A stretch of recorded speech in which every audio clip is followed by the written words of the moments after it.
California's MEGA-QUAKE has struck. An 8.2 magnitude earthquake is devastating the Bay Area right now as buildings collapse across Oakland and San Francisco. At 6:47 this morning, the Hayward Fault ruptured after 160 years of silence. This is not just the strongest earthquake the Bay Area has seen in modern history. It is a geological catastrophe that scientists are calling the nightmare scenario they have been warning about for decades. Picture the Bay Bridge crumbling into the water, entire downtown blocks pancaking in seconds, BART tunnels flooding as riders scream for help. Over 400 people confirmed dead in just the first hour, with thousands more trapped beneath tons of concrete and steel. Emergency responders are completely overwhelmed by devastation that is shattering every disaster response plan California ever created. But here is what has scientists in absolute panic. In the weeks before this mega-quake struck, seismic monitoring stations detected unprecedented warning signals. Earthquake swarms, electromagnetic anomalies, pre-quake signals that lasted 3 full days. The signs were there, screaming that something massive was coming. So why did no one listen? And even more terrifying, could this 8.2 earthquake be triggering something even worse? Are we watching the Hayward Fault relieve its stress only to load the San Andreas for a catastrophic magnitude 7.8 rupture that could split California in half? January 26th, 2026, 6:47 a.m. Pacific Standard Time. The Hayward Fault tears open beneath the East Bay after 160 years of terrifying silence. The rupture begins 12 kilometers underground near Fremont, and it races northward at 2 miles per second. Within 8 seconds, the entire 85-mile fault system is moving. The earthquake that seismologists have been dreading for decades is finally happening.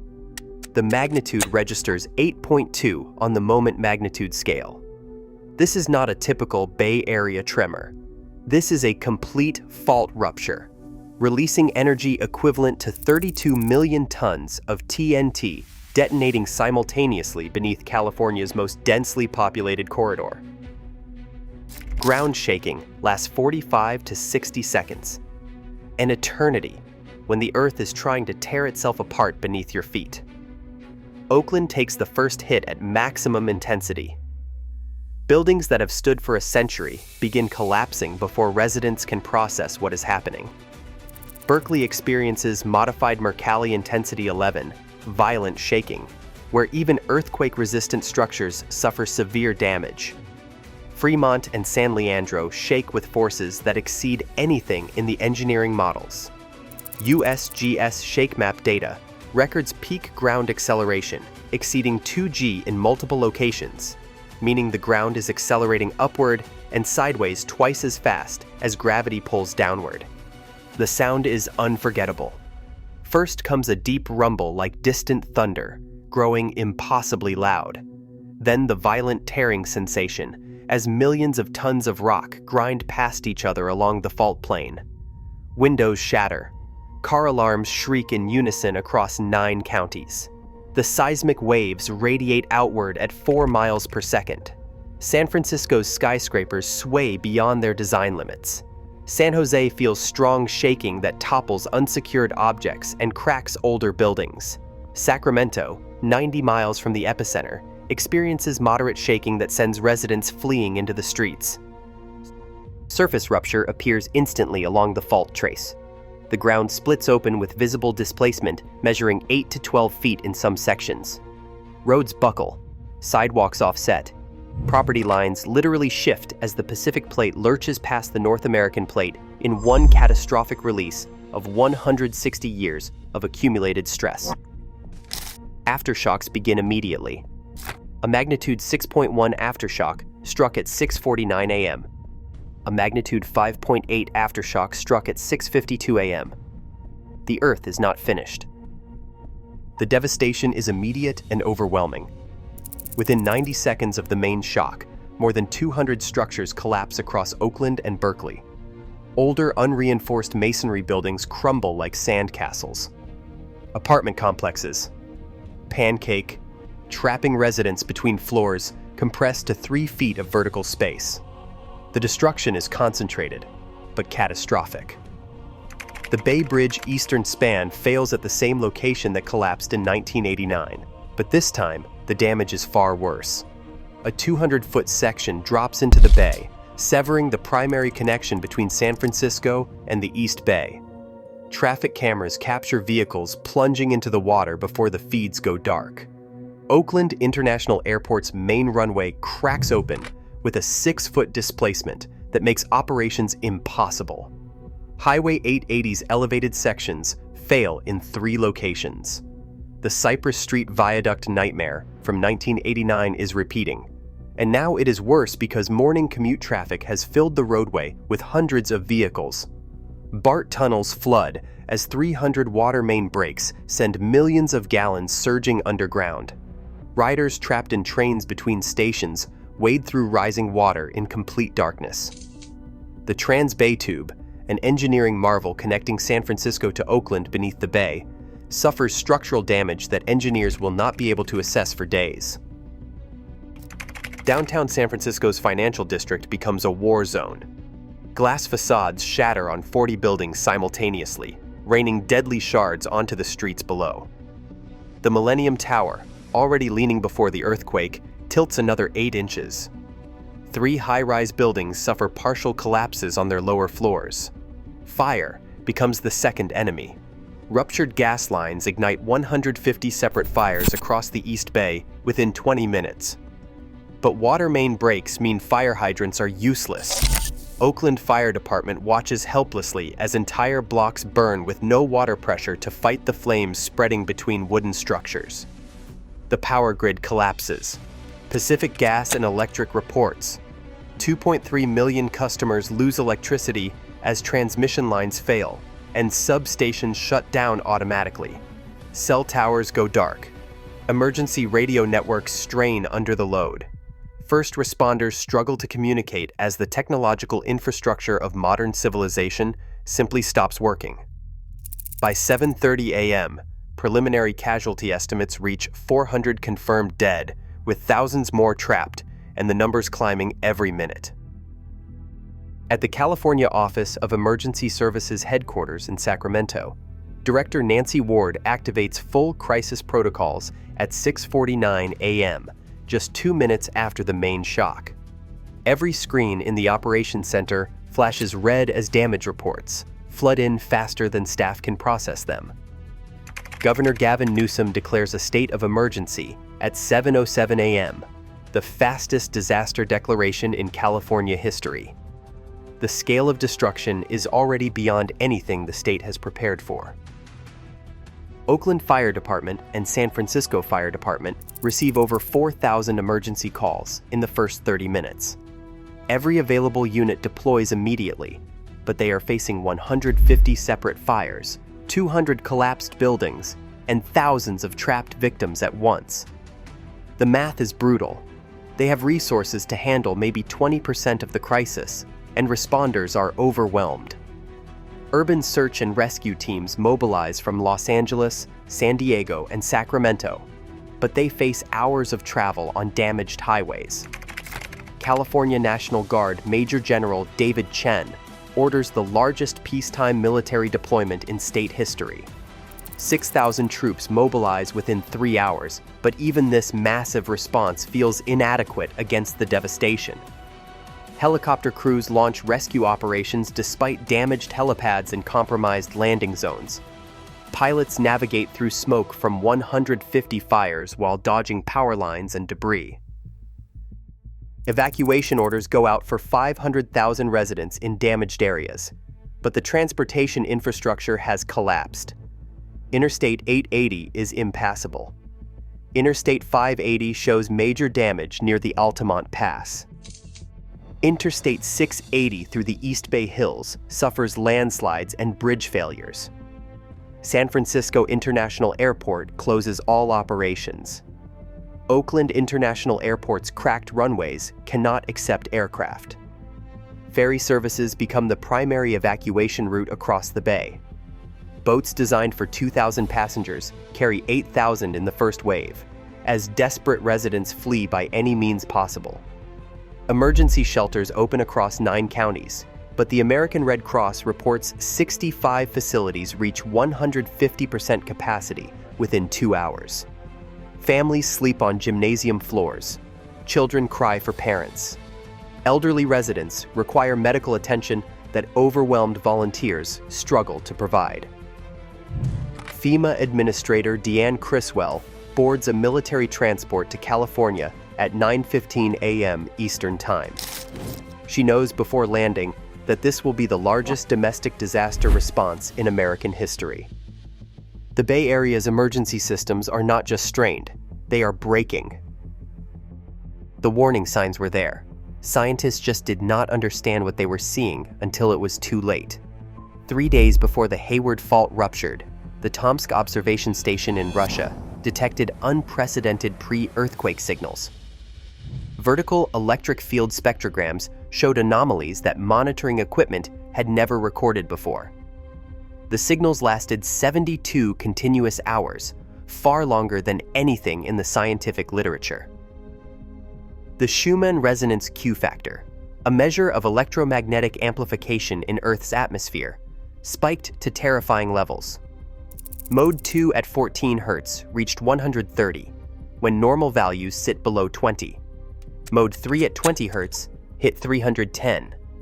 Mode 4 at 26 Hz climbed to 54. These were the same types of electromagnetic disturbances detected before the Loma Prieta earthquake in 1989, but the Hayward signals were 10 times stronger and lasted 10 times longer. Earthquake swarms plagued California for weeks before the main event.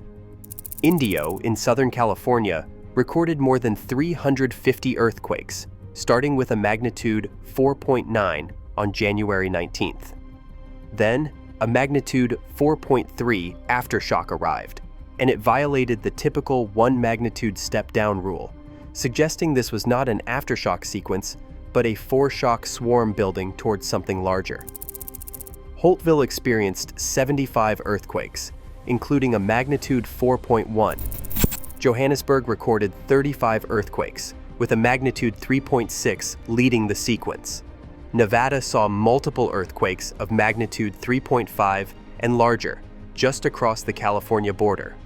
Willits registered a magnitude 4.4 in a location that almost never experiences seismic activity, right on a critical bend in the San Andreas Fault. The magnitude 6.0 earthquake that struck off the Oregon coast on January 21st should have been the final alarm bell. Geophysicist Stephen Burns analyzed distributed seismic activity and warned his audience that California's western coast stress dynamics were accelerating toward a major release. The historical parallel is chilling. In 1811, the New Madrid fault system in the central United States experienced major earthquakes. Exactly 1 year later, in December 1812, 2 magnitude 7+ earthquakes struck Southern California within 2 weeks of each other. Scientists debate whether the warning signs justified evacuation orders. The ethical calculation is impossible. Issue warnings and risk panic over a quake that might not come, or stay silent and watch 1,847 people die when it does. The Hayward Fault has been silent since 1868, when a magnitude 6.8 earthquake devastated the East Bay. That was 158 years ago. Seismologists at UC Berkeley Seismological Laboratory have been tracking stress accumulation along the fault for decades, watching the pressure build to catastrophic levels. The Pacific Plate grinds northward past the North American Plate at roughly 2 inches per year. Every year without an earthquake adds more strain to locked fault segments that refuse to slip. After 160 years, the Hayward Fault was storing enough energy to produce exactly what just happened, a magnitude 8.2 complete fault rupture. Dr. Sarah Chen from the U.S. Geological Survey explains why this earthquake reached such devastating magnitude. The entire 85-mile fault system ruptured simultaneously. The shallow depth of 12 kilometers meant seismic energy had less distance to dissipate before reaching the surface. Locked fault segments that accumulated maximum stress all released together in one catastrophic failure. This is the nightmare scenario. The San Andreas Fault poses an even greater threat. Its southern section has not experienced a major rupture since 1857.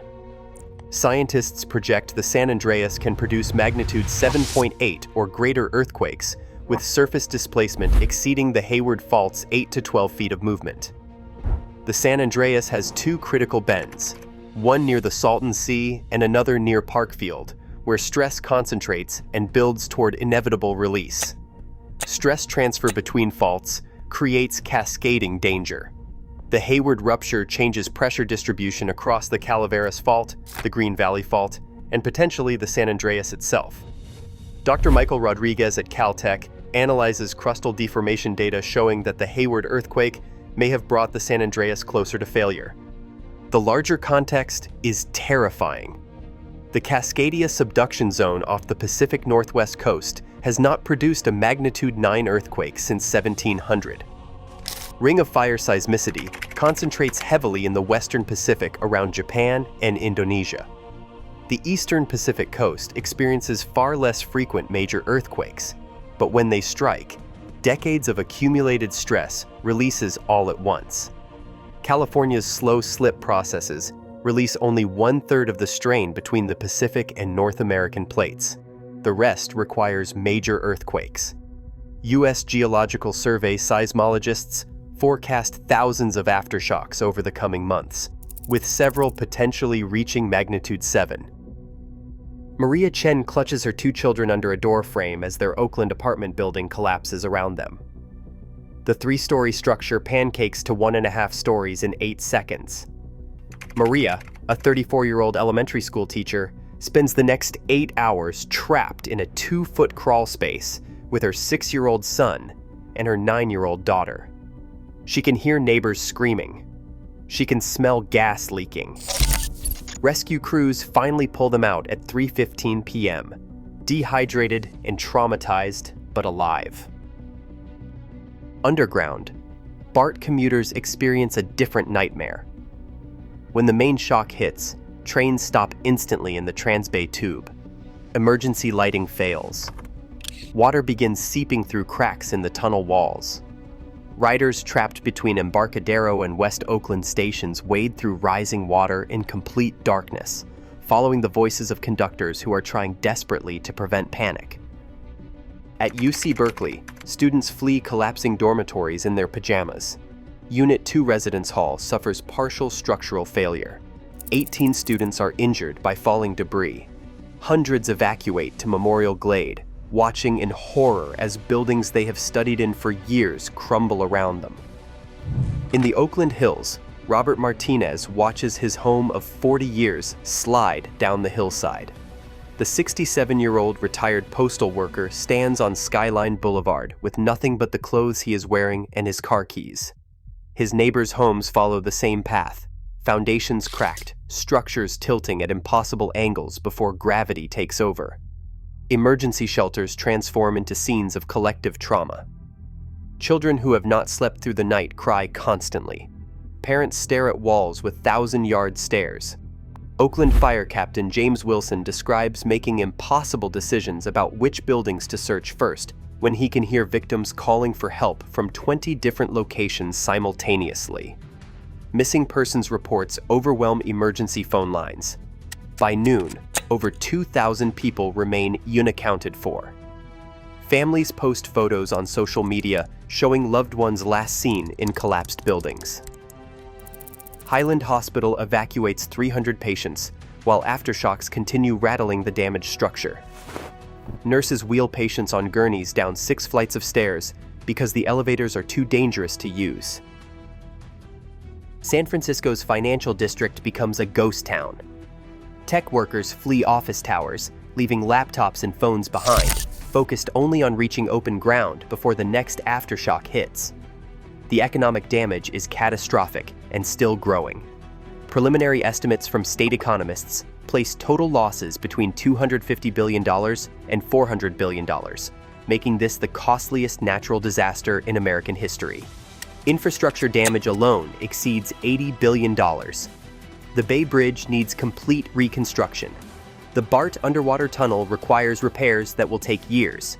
Collapsed sections of Highway 880 must be demolished and rebuilt. The water system serving 2.3 million people is destroyed. Over 150,000 buildings suffer major damage or total destruction. San Francisco's financial district, the heart of the West Coast economy, sits empty with 40 high-rises too dangerous to occupy. Silicon Valley tech companies report their Bay Area campuses are inoperable. Google, Apple, Meta, and dozens of smaller firms shift operations to backup facilities while their headquarters undergo structural assessments that could take months. The insurance industry faces its worst nightmare. Most homeowners and business policies explicitly exclude earthquake damage. Californians who purchased separate earthquake insurance represent less than 15% of properties. Tens of thousands of residents discover they are financially destroyed with no coverage. Insurance companies that do cover earthquake damage report claims exceeding $45 billion in the first week alone, threatening industry solvency. Governor Newsom requests a federal disaster declaration at 8:23 a.m., barely 90 minutes after the main shock. President Biden approves the declaration at 11 a.m. Eastern Time, mobilizing FEMA resources and federal aid. FEMA Administrator Criswell projects recovery will require 5 to 10 years minimum.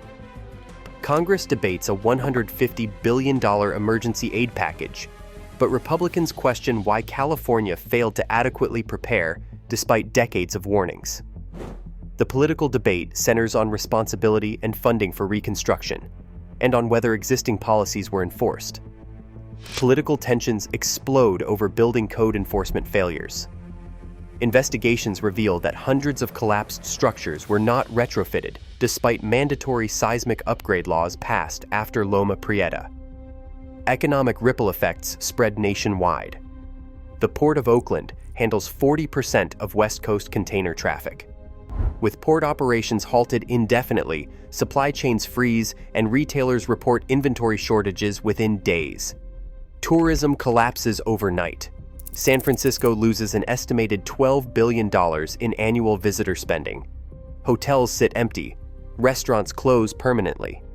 Disneyland, though undamaged, faces massive cancellations as travelers avoid California entirely. The question becomes existential. Does the Bay Area rebuild, or do residents and businesses permanently relocate, abandoning earthquake country forever? 1 week after the Hayward Fault ruptured, aftershocks continue rattling the Bay Area. The official death toll stands at 1,847, with 400 still missing. Recovery will take a decade or longer. But the question haunting every seismologist is simple.